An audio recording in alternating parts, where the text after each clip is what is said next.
I definitely have a different entrance to the race than most people that come to city council. I really have the kind of blue collar, hands on knowledge of downtown Cambridge, kind of a working knowledge. But through serving all these different people, you meet so many different people through bartending and retail and the service industry that you wouldn't meet otherwise. I feel like it's really given me an opportunity to know so many different people, so many different areas of Cambridge, and really fallen in love with it. It's given me lots of opportunities. And I think continuing with those opportunities and trying to continue making those connections between the community members with the city for the betterment of the city is kind of how I ended up here. Now, I was born in Maryland. I was born in Cumberland. I have spent a collective probably 15 plus years in Easton. My father and my brother are here, and I spent a lot of years here. I raised my boys here predominantly. But Cambridge is really the place that has made me feel at home, made me really feel part of a community and very welcome and vital. And that's something that, is really unique and special. So I couldn't help but care about it deeply and start investing myself in it. I had realized that there was the possibility of another special election coming up and another opportunity to bring my voice to the council chambers. I ran for mayor predominantly because I wanted to be sure that people were paying attention to that election. It was such an important time, and it had kind of snuck up on us that it was going to happen at all. And I really felt like I had the opportunity to kind of wave my arms in the air and make sure that everybody was looking where they needed to be looking and paying attention. And I think that the election definitely played out the way it should have. Steve's been doing a great job. He definitely had all the best things to offer. So it was really exciting to be a part of that. But when I talk about opportunities presenting themselves to me and kind of paving my way, if I hadn't done that, I wouldn't be nearly as ready for this as I was. So when I saw there was another special election coming up, I was like, this is a great chance to get in there again. And it's turned into quite a race. I wasn't even sure that Chad would run after his recent move. So it's gotten very exciting. Yeah.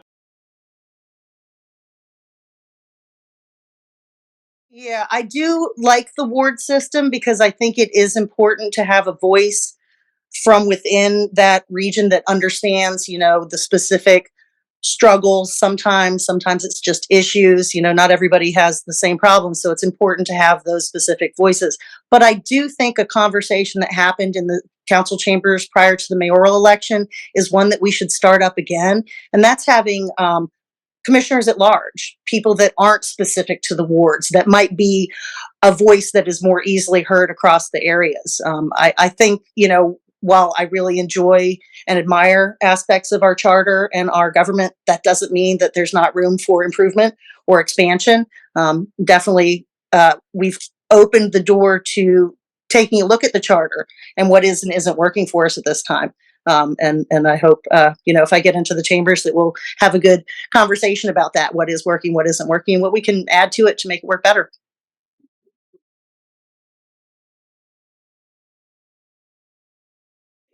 There It's was interesting because, one of the things that I invest, my heart and my time in really deeply is the program, the after school program at New Beginnings that I do on 2 to 3 Wednesdays a month. It's a K through pre-K through sixth grade after school program with Teresa Stafford.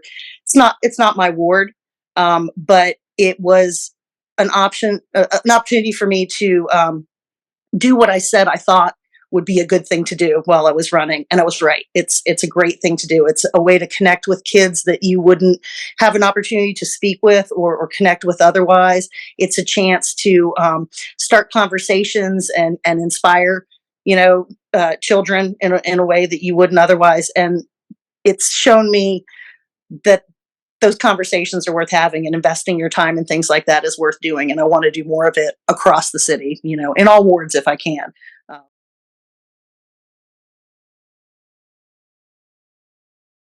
uh, Definitely investing in our communities and our children, because a lot of the issues that we have with our crime and our juvenile delinquency and things like that, a lot of that comes from places where kids are lacking guidance, lacking support, where they're struggling, where they're not being seen or heard, and their hands are idle.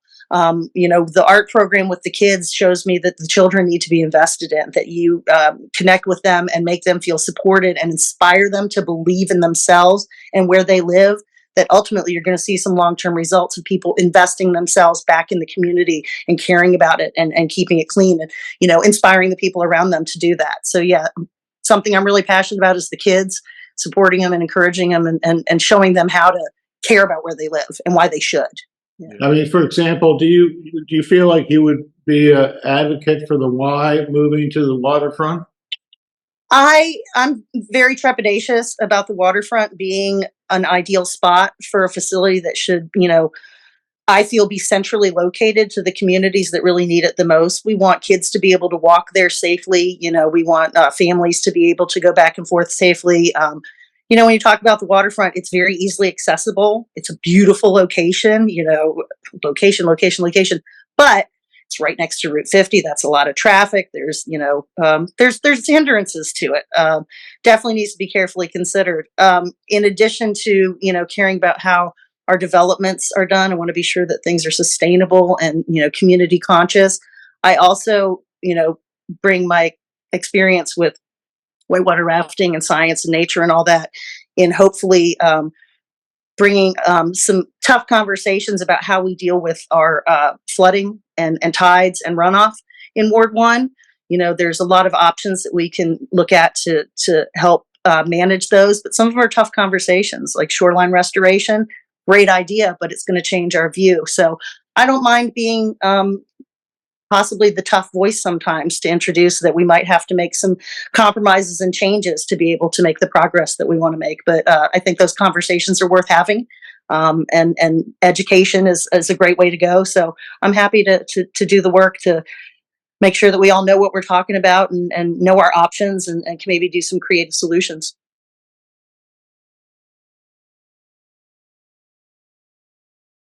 I want to be sure everybody knows your vote matters, your voice matters, your involvement in your city matters.